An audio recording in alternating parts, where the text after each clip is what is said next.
দেখো আমাদের ভেক্টরের সেকেন্ড চ্যাপ্টার ডট প্রোডাক্ট এবং ক্রস প্রোডাক্ট, ডট গুণ এবং ক্রস গুণ। তো দেখো আগের চ্যাপ্টারে আমরা মেইনলি কি শিখেছি, দুটি ভেক্টরে কি করে অ্যাড করতে হয়, যোগ করতে হয়, কি করে বিয়োগ করতে হয়, আর কিভাবে কোন একটা স্কেলার নাম্বার দিয়ে গুণ করতে হয়। এই তিনটে জিনিস আমরা প্রিভিয়াস চ্যাপ্টারে শিখেছি। এই চ্যাপ্টারে আমরা যে মেইন বিষয়টা শিখবো, দুটো বিষয়, সেটা একটা হচ্ছে ডট প্রোডাক্ট, একটা হচ্ছে ক্রস প্রোডাক্ট। ঠিক আছে, এবার প্রথমে আমরা জানবো যেটা ডট প্রোডাক্ট। প্রথমে যেটা তোমরা জানো, এগুলো তোমরা 11 ফিজিক্সে পড়েও এসছো অলরেডি। ডট প্রোডাক্ট কি হয়, একটা স্কেলার প্রোডাক্ট হয়, তাই তো, যার শুধুমাত্র মান থাকে, দিক থাকে না, কোনো ডিরেকশন থাকে না।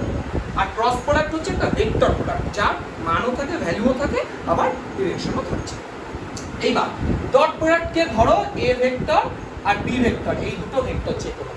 এবং আমি বললাম এই দুটো ভেক্টরের যে মধ্যবর্তী যে কোণটা, আচ্ছা ভেক্টর মানে এত মানে এখনো পর্যন্ত তোমার এইটুকু ধারণা হয়েছে ভেক্টর জিনিসটা কি বলতো দেখি, বলো, আগের দিন তো বললাম, বলো বলো। একটা একটা লাইন সেগমেন্ট, সরল রেখাংশ, দিক নির্দেশিত সরল রেখাংশ, মানে একটা ডাইরেক্টেড লাইন সেগমেন্ট, ওটাকেই বলা হয় ভেক্টর। তার মানে এটা একটা স্ট্রেট লাইন বা লাইন সেগমেন্ট। তাহলে এই দুটো স্ট্রেট লাইন যদি হয়, তাহলে তার মাঝে নিশ্চয়ই একটা অ্যাঙ্গেল থাকবে, থিটা ধরে নাও। তাহলে এ আর বি দুটি ভেক্টরের মধ্যবর্তী অ্যাঙ্গেল যদি থিটা হয়, তাহলে A dot B equal to dot product এভাবে লেখা হয়, এ ডট বি। ফর্মুলা কি, mod A mod B cos theta. জানো তোমরা এটা অলরেডি, যে a dot b equal to mod a mod b cos theta. দেখো তুমি যদি এখানে থিটার মানটা বসিয়ে দাও, এই পুরোটাতে একটা স্কেলার মান আসবে। এখানে কিন্তু কোনো ডিরেকশন নেই, দিক নেই, অর্থাৎ এটা একটা স্কেলার প্রোডাক্ট। আচ্ছা, এবার এখান থেকে যদি থিটার মানটা বের করতে হয়, তাহলে আমরা কিভাবে বের করব, cos theta is equal to a dot b by mod a mod b। এভাবে কিন্তু আমরা এখান থেকে থিটার মান বের করতে পারি। দেখো তাহলে a আর b এর ভ্যালু দেওয়া আছে, ভেক্টরগুলো, আমাকে থিটা বের করতে হবে, এখান থেকে কিন্তু সেটা বের করে ফেলতে পারি, একবারে বলে দিলাম। আর এর সাথে ক্রস প্রোডাক্টের পার্থক্যটা কি, কিভাবে লেখা হয় cross product, a cross b, তাই তো, এভাবে লেখা হয়। ক্রস প্রোডাক্টে কি ফর্মুলা ছিল মনে আছে তোমাদের, mod a mod b sin theta. এখানে হতো cos থিটা, এখানে sin থিটা, কিন্তু এটা তো আসলে মান। এবার একটা ডিরেকশন লাগবে, ডিরেকশনটা n ক্যাপ, এভাবে লেখা হয়। ঠিক আছে, তাহলে এটা হচ্ছে আমার মান বা ভ্যালু যাই বলো, মডুলাস, আর এটা হচ্ছে আমার ডিরেকশন। এবার এই n যে এটা কি, একটা nটা হচ্ছে একটা অভিলম্ব ভেক্টর, নরমাল ভেক্টর। যে ভেক্টরটা কি না, a আর b যে প্লেনে অবস্থিত, a আর b নিশ্চয়ই একটা সমতল অবস্থিত, একটা প্লেনে অবস্থিত, তার উপর পারপেন্ডিকুলার। এই n ভেক্টরটা a আর b যে প্লেনে অবস্থিত, যে সমতল অবস্থিত, তার উপর perpendicular vector.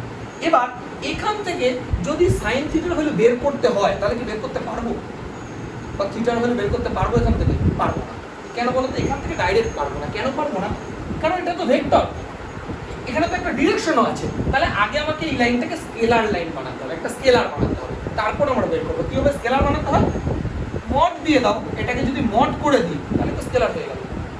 a cross b কোন একটা ভেক্টর আসবে, ধরো 2i + 3j + 5k, তার মড করে দিলাম, তাহলে তো স্কেলার হয়ে গেল, তাই না। তাহলে mod a mod b sin theta. দেখো তখন আর ডিরেকশনের কোনো দরকার নেই, এখানে পুরোটাই তো ভ্যালু আছে, এখানে ডিরেকশন কি কাজে লাগবে। তাহলে sin থিটা থেকে যদি থিটা বের করতে চাও, তাহলে তার ফর্মুলা কি হবে, mod a cross b by mod a mod b। এটা হচ্ছে আমাদের ফর্মুলা, বুঝতে পেরেছো। তাহলে ডট প্রোডাক্ট থেকেও বের করা যায় দুটোর মধ্যে অ্যাঙ্গেল, ক্রস প্রোডাক্ট থেকেও যায়, কিন্তু ক্রস প্রোডাক্ট থেকে করতে গেলে আগে এটা মডিউলাসটা লক্ষ্য করো। দেখো এবার আমরা শিখবো প্রজেকশন, যার বাংলা কথা হচ্ছে অভিক্ষেপ। বিষয়টা কি, আমি একটু ছবি এঁকে দেখানোর চেষ্টা করছি। ধরো এই ভেক্টরটা হচ্ছে a ভেক্টর, আমি নাম দিলাম, একটা o নাম দিলাম, এখানে একটা a নাম দিলাম, a ভেক্টর। আর এই ভেক্টরটাকে মনে করো b ভেক্টর, এদের মধ্যবর্তী কোণ মনে করো থিটা। ঠিক আছে, এই দুটো লাইন সেগমেন্ট। দেখো এটা হচ্ছে আমার a ভেক্টর মনে করো, এটা আমার b ভেক্টর মনে করো। এইবার এই b থেকে যদি আমি এর উপর একটা পারপেন্ডিকুলার ড্র করি, এর নাম দিলাম c। ঠিক আছে, এই b ভেক্টরটা যতদূর অবধি আছে আর কি, সেখান থেকে ওই a ভেক্টরের উপর একটা পারপেন্ডিকুলার ড্র করলাম, লম্ব, এটা একটা লম্ব ড্র করলাম, বুঝলাম। তাহলে দেখো OC যে লেন্থটা পাওয়া যাবে, এই OC হচ্ছে a ভেক্টরের ওপর b ভেক্টরের প্রজেকশন। বুঝতে ব্যাপারটা, মানে এটা কোথাও না কোথাও হয়তো শেষ হবে, এটা তো একটা মান থাকবে, ধর এখানে শেষ হয়েছে, তাহলে এখান থেকে একটা পারপেন্ডিকুলার ড্র করলাম, ড্র করলে এই যে লেন্থটা OC, এই OC কেই বলা হয় a ভেক্টরের ওপর বি ভেক্টরের প্রজেকশন বা অভিক্ষেপ। এবার যদি কখনো দেখো যে এরকম অভিক্ষেপ বলা আছে শুধু, তার মানে সেটা স্কেলার অভিক্ষেপ। কথা বুঝলে? যদি দেখো যে কোনো সময় বলা আছে শুধু অভিক্ষেপ, শুধু অভিক্ষেপের অর্থ হচ্ছে স্কেলার অভিক্ষেপ, এটা মাথায় রেখে দেবা। আচ্ছা, এবার দিচ্ছি না, তাহলে দিয়ে রাখতে পারো, কোনো সমস্যা কিছু নেই। যাই হোক, এটাকে বলে স্কেলার অভিক্ষেপ। তাহলে এ লিখে নাও, লেখো এ ভেক্টরের ওপর বি ভেক্টরের স্কেলার অভিক্ষেপ, projection of B vector on A vector. A ভেক্টরের ওপর বি ভেক্টরের স্কেলার অভিক্ষেপ। স্কেলার অভিক্ষেপ মানেও যা, অভিক্ষেপ মানেও কিন্তু তাই। স্কেলার প্রজেকশন আর প্রজেকশন একই কথা। তাহলে কত হবে? সমান সমান, এখানেও বলছি দেখো ফর্মুলাটা কি, a dot b by mod a, এটাই হচ্ছে ফর্মুলা। মানে যে ভেক্টরের ওপর অভিক্ষেপ বের করতে হবে, যার ওপরে বের করতে হবে, সেটা নিচে মড a আসবে। বুঝেছো? একই ভাবে যদি এবার তোমাদের বলি b ভেক্টরের ওপর a ভেক্টরের স্কেলার অভিক্ষেপ বা স্কেলার প্রজেকশন কত হবে? a dot b by mod b, ওটাই লিখে নাও। লেখো b ভেক্টরের ওপর a ভেক্টরের স্কেলার অভিক্ষেপ, scalar projection of a vector on b vector equal to দিয়ে কত হবে সেটা? সেটা হবে হচ্ছে তোমার a dot b by mod b। ঠিক আছে? এটা তাহলে আমরা দেখে বুঝতে পারছি a ভেক্টরের উপর অভিক্ষেপ, এটা দেখে বুঝতে পারছো b ভেক্টরের উপর অভিক্ষেপ। এবার দেখো আমি একটা কথা লেখালাম এইমাত্র, স্কেলার অভিক্ষেপ, তাই না? দেখো অভিক্ষেপ মানে স্কেলার অভিক্ষেপ, যে কোনো একটা লিখলে এগুলো, কিন্তু তার মানে একটা জিনিস বোঝা যাচ্ছে নিশ্চয়ই ভেক্টর অভিক্ষেপ বলে কিছু আছে। তাহলে ওই একই কথা আবার লিখবে যে a ভেক্টরের উপর b ভেক্টরের ভেক্টর অভিক্ষেপ, এটা কি লিখলে? স্কেলার অভিক্ষেপ না? এবার লিখবে a ভেক্টরের উপর b ভেক্টরের ভেক্টর অভিক্ষেপ, ইংলিশে একই, vector projection of a vector b vector on a vector. a ভেক্টরের উপর b ভেক্টরে ভেক্টর অভিক্ষেপ, আগে স্কেলারটা শুধু ভেক্টর লিখলাম। এবার ফর্মুলাটা তাহলে কি চেঞ্জ হবে সেটা একটু বলি। দেখো একই জিনিস প্রথমে থাকবে, এটা থাকবে, আমরা কার উপর অভিক্ষেপ বের করছি? এর উপরই তো অভিক্ষেপ বের করছি। এর উপর যদি স্কেলার অভিক্ষেপ হয় তাহলে a dot b by mod a, আর যদি ভেক্টর অভিক্ষেপ হয়, ভালো করে শুনে রাখো, ভেক্টর অভিক্ষেপ মানে যার উপর ভেক্টর অভিক্ষেপ বের করতে দিচ্ছে তার একটা ইউনিট ভেক্টর, একক ভেক্টর দিয়ে মাল্টিপ্লাই করতে হয়। যার উপর একক ভেক্টর মানে বের করতে, সরি, ভেক্টর অভিক্ষেপ বের করতে হবে, তার একটা একক ভেক্টর, এর একক ভেক্টর কি হয়? a vector by mod a vector হয় না? এটা দিয়ে গুণ করে দিলে এই পুরোটা হয়ে গেল ভেক্টর অভিক্ষেপ। এটা আমার স্কেলার অভিক্ষেপ আর এটা আমার পুরোটা ভেক্টর অভিক্ষেপ। তাহলে বলো তো এবার যদি আমি বলি যে b ভেক্টরের উপর a ভেক্টরে ভেক্টর অভিক্ষেপ কত হবে? বলো দেখি, এটা কত হবে? পরেরটা a dot b by mod b, এটা তো হবেই, ইনটু কত হবে? b vector by mod b। তাহলে কথাটা বুঝতে পারলো তো? যার উপর অভিক্ষেপ বের করতে দেবে তার একক ভেক্টর দিয়ে একটা গুণ করে দিলে, হ্যাঁ এখানে b ক্যাপ লিখলেও হতো, এখানে a ক্যাপ লিখলেও হতো, কিন্তু আমি ডাইরেক্ট একবার লিখে দিলাম। ক্লিয়ার হলো অভিক্ষেপ বিষয়টা? তাহলে এই দুটো হচ্ছে ভেক্টর অভিক্ষেপ, এই দুটো হচ্ছে স্কেলার অভিক্ষেপ। এটা খুব কোশ্চেন আসে এরকম 2 নম্বরে, যে এবং সাধারণ বিষয় প্রপার্টিজ বা ধর্ম যাই বলো। দেখো তোমরা আগে আমাকে একটা কথা বলো, dot product a dot b, এটা একটা কি ধরনের প্রোডাক্ট? Scalar product. আচ্ছা স্কেলার গুণ, ধরো এটা নরমাল স্কেলার গুণ a গুণ b বা 3 গুণ 2 5 হয়, 3 গুণ 2 6, আর যদি ওপাশে ওটাকে 2 গুণ 3 লিখি তাহলে তো 6ই হয়। না স্কেলারের ক্ষেত্রে যদি এটাকে কমিউটেটিভ ল বলে, তো বিনিময় সূত্র যেটাকে বলে, এটার ক্ষেত্রে তোমার কি মনে হয় b ডট এর সমান হবে? হ্যাঁ কি না? কি মনে হচ্ছে? হবে অবশ্যই, কারণ এটা তো স্কেলার।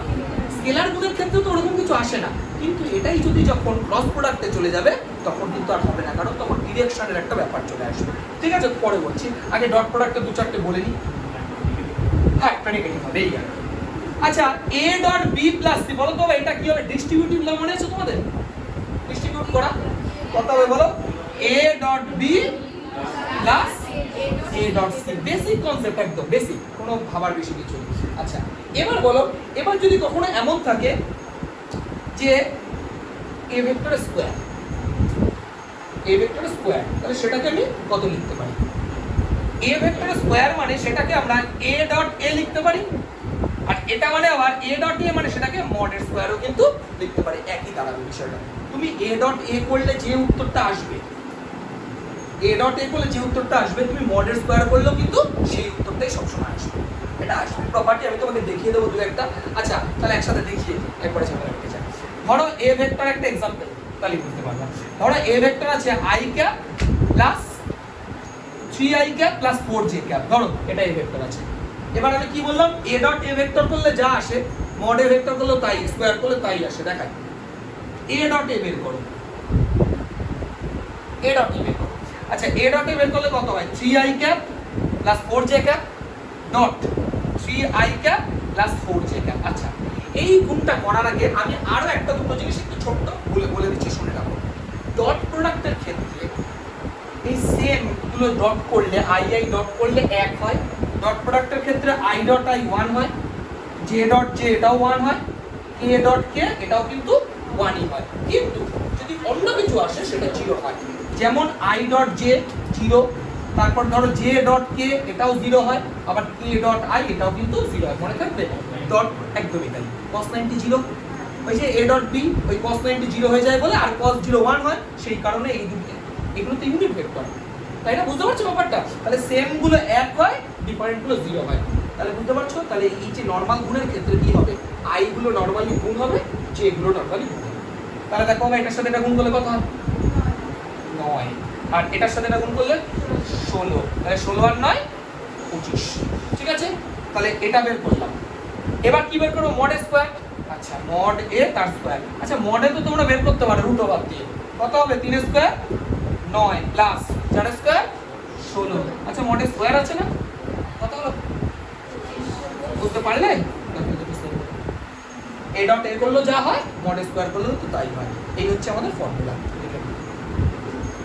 এর পরবর্তী দেখো যেটা বলছি, ধরো এ একটা ভেক্টর আছে নট ইকুয়াল টু 0, বি ও একটা ভেক্টর আছে নট ইকুয়াল টু 0, মানে শূন্য ভেক্টর নয় আর কি, স্পষ্ট কথা।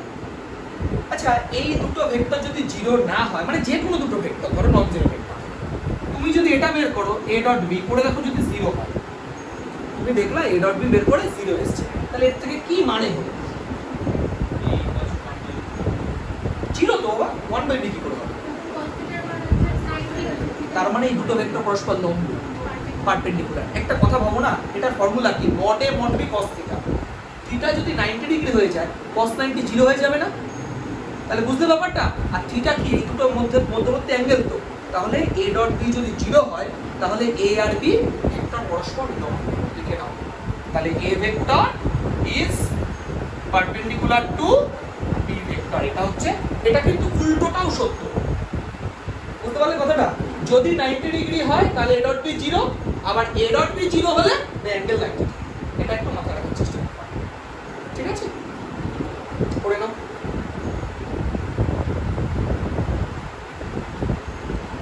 আর একই ভাবে যদি a not equal to 0 b না, বলতো বাবা যদি a ক্রস b 0 হয় তাহলে কি হবে?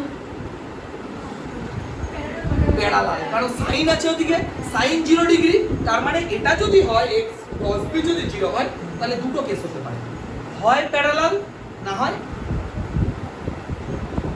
কোলিনিয়ার, সমরেখ। কারণ দুটো ভেক্টর যদি সমরেখ হয়, একটার উপর আরেকটা হয়, তাহলেও তো এদের মধ্যে অ্যাঙ্গেল 0 ডিগ্রি হলো, আবার প্যারালাল হলেও 0 ডিগ্রি হয়। তাহলে যদি a ক্রস b 0 হয়, তাহলে হয় a vector is parallel to b vector, এটাও হতে পারে, আবার a আর b কোলিনিয়ারও বা সমরেখও হতে পারে। সবকটা লিখে নিও, এটা একটা, এইটুকু একটা, আর এইটুকু একটা। আর a আর b এটা লিখে নিও কোলিনিয়ার, কোলিনিয়ার লিখে নিও, ঠিক আছে? বুঝতে পারলে তো ব্যাপারটা? ইজি কিন্তু। দেখো একটু আগে দেখলাম a ডট b মানে b ডট a, বলো তো ভাই a ক্রস b মানে কি হবে? a ক্রস b মানে b ক্রসে লেখা যায়, কিন্তু একটা মাইনাস দিতে হবে। কেন? এই ক্রস প্রোডাক্টের ক্ষেত্রে ডিরেকশন কাজ করে। তাহলে a ক্রস b যদি হয়, সেটা b ক্রসে ডাইরেক্ট লিখতে কিন্তু পারবো না, কারণ এটা ভেক্টর প্রোডাক্ট, তাই তো? আচ্ছা তাহলে বলো তো এটা কি হবে? b প্লাস c, এটা তো ডট ছিল আগের বার, এবার ক্রস দিয়েছি, কি হবে? a cross b plus a cross c। তুমি তো বলবে একই আছে, আলাদা কি? ডটেও তো এটাই ছিল। বিষয়টা হচ্ছে ডটে আমি চাইলে এখানে a ডট b না লিখে b ডট এও লিখতে পারতাম, কিন্তু এখানে আমি চাইলে b ক্রসে লিখতে পারবো না, কথাটা বুঝলে? এটা সেম ডিরেকশনে যায়।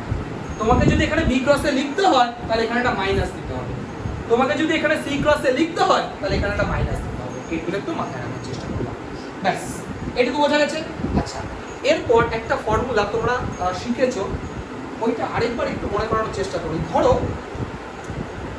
এই একটা প্যারালেলোগ্রাম আছে যার দুটো সন্নিহিত বাহু হচ্ছে এ ভেক্টর আর বি ভেক্টর, অ্যাডজাসেন্ট সাইড দুটো এ ভেক্টর আর বি ভেক্টর। মনে আছে এই যে ভেক্টরটা, এই সরি প্যারালেলোগ্রাম সমান্তরিকটার এরিয়া কত হবে শিখেছি? দেখেছো? বলো দেখি। না, এই টোটাল এটার এরিয়া কত হবে? এবি মানে গুণ এ ইনটু বি, প্যারালেলোগ্রাম। আচ্ছা, একটু ভালো করে রাখবো। এটা এরিয়া ভুলে গেছো নাকি? হাফ। দেখো নরমালি তুমি যদি a ক্রস b বার করো তার মড করে দাও, সেটাই হবে হচ্ছে আমাদের এটার এরিয়া। কোনো একটা প্যারালেলোগ্রামে যদি সন্নিহিত দুটো বাহু অ্যাডজাসেন্ট দুটো সাইড দেওয়া থাকে, তাদের ক্রস প্রোডাক্ট করে যদি মড বার করো সেটা তো একটা ভ্যালু আসবে, সেটাই হবে হচ্ছে এর এরিয়া। এবার তোমরা যেটা হাফ হাফ বলছো সেটা কি জানো? এই যে ডায়াগোনালটা যদি আমি একটা অঙ্কন করে একটা কর্ণ, তাহলে দেখো দুটো ইকুয়াল ট্রায়াঙ্গেলে ডিভাইড হয়েছে, তাহলে ওই ট্রায়াঙ্গেলের এরিয়া হবে half into a cross b, কথা বুঝলে? টোটালটার এরিয়া হচ্ছে মড a ক্রস b, আর ট্রায়াঙ্গেলটার এরিয়া হচ্ছে, মানে এটা হচ্ছে সমান্তরিকটার এরিয়া আর এটা হচ্ছে ট্রায়াঙ্গেলের এরিয়া। বুঝা গেছে? অবশ্যই এখানে বর্গ একক স্কয়ার ইউনিট করে লিখতে হবে, এটা একটু মাথায় রেখো, অনেকগুলো অঙ্কের কাছে রাখবে। এবার তুমি যদি বলো কি করে হলো, a ক্রস a কিন্তু সবসময় 0 হয়, মানে সেম জিনিসের ক্রস প্রোডাক্ট সবসময় 0 হয়। যেমন তোমাকে যদি বলি i ক্রস i, এটা কিন্তু 0, j ক্রস j এটাও কিন্তু 0, আবার k ক্রস k এটাও কিন্তু 0। ডট প্রোডাক্টের ক্ষেত্রে সেমটা ডট করলে এক হতো, i cross i dot i j dot j কিন্তু। তাহলে এবার একটা প্রশ্ন আছে, তোমরা কি বলতে পারবে তাহলে i ক্রস j করলে কত হবে? মনে করে দেখো, ডট প্রোডাক্টের ক্ষেত্রে i ডট j করলে 0 হতো, i ক্রস j করলে কত হবে? 1 না, হবে k। দেখো এবার না এখানে একটা ভালো রানিং হিসেবে সার্কেল হিসেবে কাজ করে। যেমন ধরো i j K i j থাকলে তারপরে k আসবে, k এইভাবে সার্কেলটা ঘুরতে থাকবে, তার মানে i j একই ডিরেকশন আছে। দেখো i j k। এবার যদি আমি বলি যে j ক্রস k তাহলে কত হবে? দেখো j আর k একই ডিরেকশন আছে, তাহলে সেটা হবে i। আচ্ছা, এবার যদি বলি k ক্রস i কত হবে? j হবে। এটা যদি উল্টে যায় দেখা গেল i ক্রস k আছে, তাহলে মাইনাস j হবে। এটা যদি k ক্রস j আছে তাহলে মাইনাস হয়। এইভাবে একটু ব্যাপারটা উল্টে যায়, এই হচ্ছে ব্যাপার। আচ্ছা, এর সাথে হ্যাঁ মোটামুটি এই কথা। আর সেম যদি হয় i ক্রস i গুলো দেখাইতো আছে, এগুলো একটু মাথায় রাখার চেষ্টা করো। দেখো আমি দুটো ভেক্টর লিখেছি, a ভেক্টর আর b ভেক্টর। তোমরা অলরেডি এটা শিখেছো যে a ডট b কি করে বের করতে হয়। a ডট b বলো তো এখানে কত হবে? তাহলে a ডট b একবারে বলো, a1 a2 plus b1 b2 plus c1 c2, এটা তোমরা জানো, a1 a2 plus b1 b2 plus c1 c2। এবার আমরা শিখবো মেইনলি ক্রস প্রোডাক্ট কি করে বের করতে হয়। দেখো ক্রস প্রোডাক্ট বের করতে হবে আমরা নির্ণয় শিখেছিলাম না, সেটা ছিল ওই নির্ণয়। কেমন ভাবে? a ক্রস b দেখো ইকুয়াল টু ডিটারমিনেন্ট চিহ্ন দেব, i j k লিখবো এইভাবে, i j k। দেখো প্রথম টার্ম কত আছে? a1 b1 c1, আর তারপরটা আছে a2 b2 c2। দেখো মোট শেষ। এবার ভেবে দেখো এটা 3 ক্রস 3 আছে, প্রথম সারির সাপেক্ষে বিস্তৃতি করে দাও, এক্সপ্যান্ড করে দাও, মনে আছে তো? i কমন নিলে এই যে রো বাদ আর কলাম বাদ, এটা কোন, এটা মাইনাস এটা, এই যে এই কোণাকুণি গুণ মাইনাস এই কোণাকুণি গুণ, জানো? তার মানে এখান থেকে দেখিয়ে দিই তাহলে i যদি আমি নিই, i প্রথম সারির সাপেক্ষে বিস্তৃতি করছি, i করলে কত হবে বলো? b1 c2 মাইনাস, ঠিক আছে, b1 c2 sorry c1 b2, হ্যাঁ ঠিকই লিখেছি। এরপর minus j cap, minus j cap হয় কিন্তু মাঝেরটা প্লাস মাইনাস প্লাস, বলো কত হবে? এই যে এই কোণাকুণি a1 c2 minus a2 c1, তারপরে প্লাস k ক্যাপ ইনটু কত হবে বলো? এটা বাদ এটা বাদ, মানে যেটাই থাকে সে রো আর কলাম বাদ চলে যায়, তাহলে a1 b2 ঠিক আছে? তাহলে এটা হচ্ছে আমাদের ক্রস প্রোডাক্ট। ক্রস প্রোডাক্ট কিন্তু আমাদের এইভাবে বের করতে হয়। ডট প্রোডাক্ট আমাদের নর্মালি বেরিয়ে যায়, কোনো সমস্যা কিছু নাই। ক্রস প্রোডাক্ট এভাবে বের করতে হয়। এবার এর সাথে আরো একটা ছোট্ট জিনিস বলে দিই, যদি দেখা যায় যে এই দুটো ভেক্টর পারপেন্ডিকুলার, তাহলে তো জানোই ডট প্রোডাক্ট 0 হবে। তার মানে আমরা কি বলতে পারি যে এটা 0? একই তো কথা, এটাই তো 0 হবে। আরে এ ডট বি 0 হওয়া মানে তো এটাই 0 হয়ে যাওয়া, যদি পারপেন্ডিকুলার হয়। আর যদি প্যারালাল হয়, তাহলে দেখো আমি বলি ক্রস প্রোডাক্ট 0 হয়, তার মানে কি হয়? ক্রস প্রোডাক্ট যদি 0 হয় তাহলে প্যারালাল হয়। প্যারালাল হলে a1/a2 b1/b2 c1/c2 এটা হয়। মানে a আর b ভেক্টর যদি পরস্পর প্যারালাল বা সমান্তরাল হয় তাহলে a1/a2, এটা মনে করে দেখো ক্লাস 9 এও ছিল, হয়তো ভুলে গেছো তোমরা, যে কখন প্যারালাল হতো, কখন অনেকগুলো সলিউশন থাকতো, কখন একটা সলিউশন থাকতো, এরকম ব্যাপারটা ছিল। তাহলে এটা কি লিখবে? যদি a ও b ভেক্টর সমান্তরাল হয় তাহলে ঠিক আছে। এক্সারসাইজ 2a VSAQ একেরটা কি বলেছে পড়ো। বলেছে নিচে প্রতি ক্ষেত্রে ভেক্টর দুটি স্কেলার গুণ ও ভেক্টর কোণের মধ্যবর্তী নির্ণয় করা। আচ্ছা ঠিক আছে, আমি দুটো ভেক্টরকে a নাম দিচ্ছি আর b নাম দিচ্ছি। দেখো বা কি বলেছে, a মানে হচ্ছে i cap plus j cap, আর এটা মানে হচ্ছে j cap plus k cap. ঠিক আছে, এবার লক্ষ্য করো তোমাকে কি বের করতে বলেছে? স্কেলার গুণ মানে dot product a dot b বের করতে হবে। a ডট b বলো, a ডট b কত হয়? i গুণ হয়, এখানে i তো নেই, গুণ হলো না। j ডট j গুণ করলে 1 হয়, আর k তো নেই, গুণ হবে না। বোঝা গেল? এবার কি বলেছি? মধ্যবর্তী কোণ কি করে বের করব? cos θ। ফর্মুলা কি? a dot b by mod a mod b, তাই তো? আচ্ছা a ডট b এর ভ্যালু পেয়ে গেছে 1, mod এর ভ্যালু কত? শিওর? আর mod b তাহলে হাফ আসলো। হাফ মানে cos কত ডিগ্রি? cos 60 degree. তাহলে θ = 60 ডিগ্রিও লিখতে পারো, π/3 ও লিখতে পারো। এটা আমাদের आंसर। SAQ এর একেরটা কি বলেছে অঙ্কটা? বলেছে দুটি ভেক্টর a আর b এমন যে mod এর ভ্যালু দেওয়া আছে দেখো 2, mod b এর ভ্যালু দেওয়া আছে দেখো 1, দেওয়া আছে দুটো ভ্যালু। এবার তোমাকে কি বলেছে? আর a ডট b 1 বলে দিয়েছে, a ডট b = 1 বলে দিয়েছে। এবার তোমাকে কি বের করতে হবে? তোমাকে বের করতে হবে 3a - 5b, বের করতে হবে 3a vector minus 5b vector dot dot কত আছে বলো? 2a + 7b, 2a vector plus 7, এটার ভ্যালু বের করতে হবে। খুব সহজ, বেসিক মাল্টিপ্লাই করা শুরু করো। এটার সাথে এটা মাল্টিপ্লাই করলে দেখো 3 × 6, a dot a, a dot a, তারপর এটার সাথে এটা করলে প্লাস 3 × 7 = 21, a ডট b, তাই তো? প্লাস হবে না, এই যে প্লাসে মাইনাসে মাইনাস 10, b ডট a, আর এটার সাথে এটা করলে -35 b ডট b। এবার লক্ষ্য করে একটা জিনিস, আগের দিন আমি একটা তোমাদের ফর্মুলা বলেছিলাম, a ডট a ভেক্টর মানে হচ্ছে mod a square, mod a square, তাহলে 6 mod a তার স্কয়ার প্লাস, এবার একটা জিনিস একটু লক্ষ্য করো, 21 a ডট b, এটা যা হয় a ডট b যা হয় আর b ডট a সেম হয়, জানো তো তোমরা? এটা a ডট b আর b ডট a সব সময় সেম হয়। তার মানে এটা 21 থেকে 10 বাদ দিলে কত দাঁড়াবে? 11 a ডট b। আর তোমরা জানো b ডট b মানে কত বলো? b ডট b মানে 1 b স্কয়ার। আগে ফর্মুলাটা বলি, তারপর ভ্যালু বসাচ্ছি, mod b স্কয়ার। এবার দেখো mod এর ভ্যালু দেওয়া আছে, mod b এর ভ্যালু দেওয়া আছে, a ডট b দেওয়া আছে, সবার ভ্যালু দেওয়া আছে, চুপচাপ বসিয়ে দাও। 6 * mod a স্কয়ার মানে কত হবে? 2 স্কয়ার 4, তাই তো? এরকম mod a মানে হচ্ছে 2, তার মানে mod a স্কয়ার মানে হচ্ছে 4, বেসিক কনসেপ্ট কিন্তু।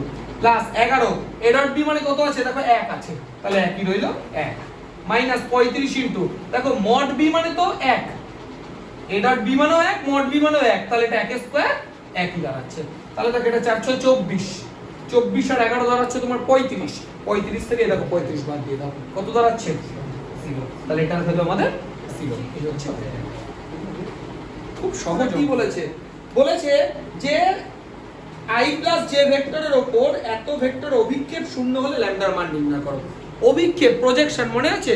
ধরো এখানে দুটো ভেক্টরের নাম দিয়ে দিচ্ছি, এ ভেক্টরের নাম দিচ্ছি i প্লাস এটা এ নাম দিলাম, আর বি ভেক্টরটাকে আমি পরেরটা বলছি কত lambda i minus J cap. দেখো ভালো করে বুঝবা, বলেছে এ প্রথম ভেক্টরের উপর দ্বিতীয় ভেক্টর অভিক্ষেপ, মানে এ ভেক্টরের উপর বি ভেক্টরের অভিক্ষেপ শূন্য।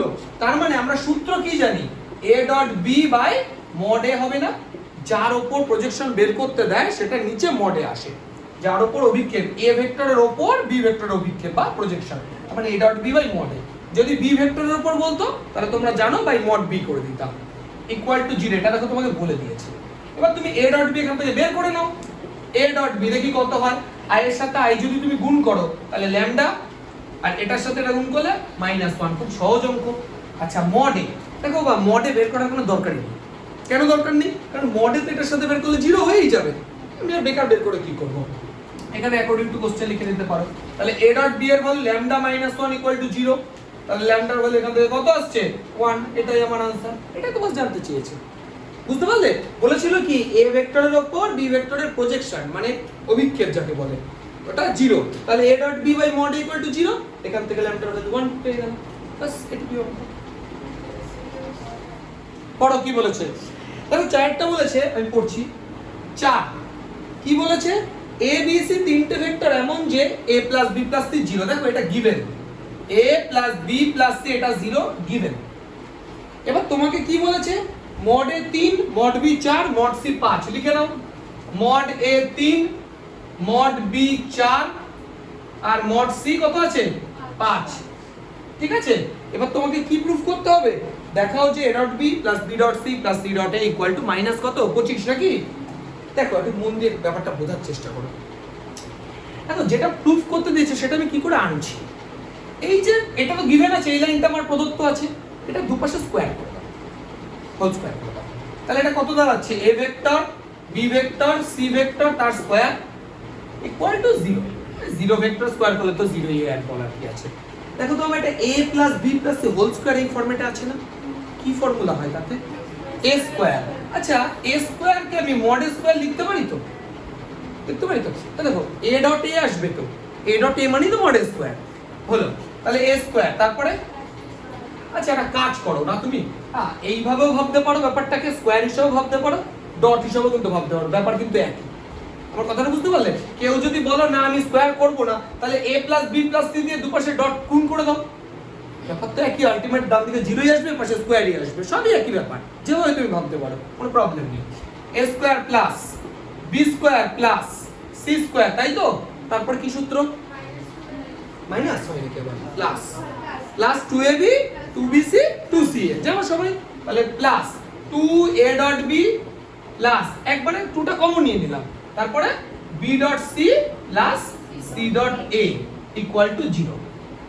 আচ্ছা এবার একটা ব্যাপার দেখো, প্রত্যেকটা এই তিনটে ভ্যালু তুমি জানো, এটা কত হবে বলো, 9 plus 16 plus 25 plus 2 into a dot b plus b dot c plus c dot a equal to 0। এবার মজার ব্যাপারটা দেখো, এটা যোগ করলে দেখো 50 হয়, যেটা 50 হয়, তাহলে 50 উপরে গেলে -50 হবে, আর ইধার 2 আছে, ভাগ করে দাও -25, প্রমাণিত।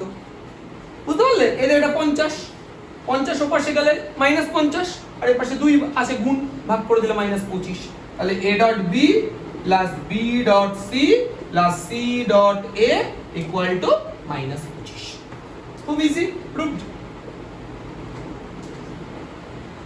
ছয়টা কি বলেছে, বলেছে আলফা ও বিটা পরস্পর লম্ব, দুটো ভেক্টর যদি পরস্পর লম্ব হয়, হয়েছে ঠিক আছে, দুটো ভেক্টর পরস্পর লম্ব বলেছে আলফা বিটা, তাহলে আমরা তো এটা শিওর বলতেই পারি, এটা আমরা আগের দিন বলেছি যে দুটো ভেক্টর ডট প্রোডাক্ট যদি 0 হয় তারা পরস্পর লম্ব, তাহলে লম্ব হলে 0, 0 হলে লম্ব একই, ভাইস ভার্সা।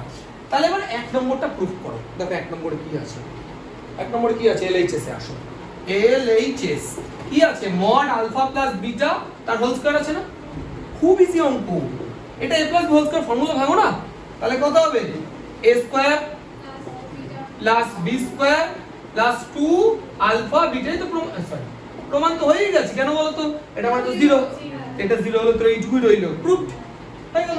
পরের অঙ্কটাতে মাইনাস করতে হবে তো, -2 কোনটা পরে মানে এর পরেরটা দেখছি, দেখছি হবে 1 মিনিট দেখছি 2 নম্বর LHS দেখি 2 নম্বরে কি বলেছে 2 নম্বরে বলেছে আলফা প্লাস বিটা তার হোল স্কয়ার তাই না এটা সমান সমান তোমাকে দেখাতে হবে কি আলফা মাইনাস বিটা তার হোল স্কয়ার তাই তো কোনো ব্যাপারই না a plus b whole square একটা ফর্মুলা আছে না a minus b whole square তারপরে প্লাস 4ab তো প্রুভড এটা 0 ডাইরেক্ট এবার এইটা যদি কারোর মনে না থাকে তাহলে আর কি বলবো এই লেফট হ্যান্ড সাইড থেকে একবার ওই alpha square plus beta square ওই রাইট হ্যান্ড সাইড থেকে একবার alpha square plus beta square বের হবে দুটো LHS RHS বুঝলাম কথাটা যদি এটা মনে না এটা মনে না থাকে কি আছে এটা ছোটবেলার জিনিস আলফা মাইনাস বিটা স্কয়ার ঠিক আছে না ইকুয়াল টু RHS প্রুভড না 6 দুটোই কমপ্লিট দেখো 8 এর একের অঙ্কটা তোমাদের কি বলতে চেয়েছে বলেছে প্রমাণ করো এত এত ভেক্টর দুটি পরস্পর লম্ব কি প্রমাণ করতে হবে দুটো ভেক্টর ডট প্রোডাক্ট জিরো দেখালেই হয়ে যাবে দেখো a ডট আরেকটা ভেক্টর কি বলেছে b vector minus a dot b vector by কত আছে mod a square a vector এই এবার ডট প্রোডাক্ট করো এটার সাথে এটা গুণ করলে কত হয় a ডট b আর এটার সাথে এটা যখন আমি গুণ করব একটু লক্ষ্য করো a ডট b থাকলো mod a স্কয়ার থাকলো একটা বিষয় একটা বেসিক কনসেপ্ট বুঝো এই a ডট a যদি করো তাহলে এটা তোমরা শিখেছি mod a square a dot a মানে আগের দিন ফর্মুলা কিন্তু লিখেও দিয়েছি দেখে নিও mod a স্কয়ার তাই তো এই যে mod a স্কয়ার উপরে নিচে কেটে গেল তাহলে রইলো a dot b minus a dot b equal to 0 বাস তা দুটি ভেক্টর ডট প্রোডাক্ট যদি 0 হয় তাহলে ভেক্টর দুটি পরস্পর লম্ব লিখে দাও সুতরাং দুটি ভেক্টর পরস্পর লম্ব এই দুটি ভেক্টর এই সম্বন্ধ সিদ্ধ করলে প্রমাণ করো a ও b পরস্পর লম্ব খুব বেসিক একটা অঙ্ক দেখো বোঝো আর না বোঝো দুটো ভেক্টর পরস্পর লম্ব প্রুফ করতে গেলে তোমাকে দেখাতে হয় a dot b equal to 0 তা তোমার অঙ্কটা এটা দেওয়া আছে তুমি একটাই কাজ করো সিম্পল সিধা সাদা দুপাশে স্কয়ার করে দাও দুপাশে স্কয়ার করে দাও তাহলে এটা কত হবে বলো mod a square plus mod b square plus 2a dot b একই ভাবে এটা কত হবে mod a square mod b square minus 2a dot b দেখো ভাই যে b স্কয়ার এইটা এটা কেটে গেল কেটে গেল তাহলে এখানে 2a ডট b এবার সব 2a ডট b তার মানে 4a ডট b তো 4a ডট b যদি 0 হয় তাহলে a ডট b কত হবে 0 হবে তাহলে a ডট b যদি 0 হয় তার মানে তো a আর b ভেক্টর পরস্পর লম্ব বাস প্রমাণিত ঠিক আছে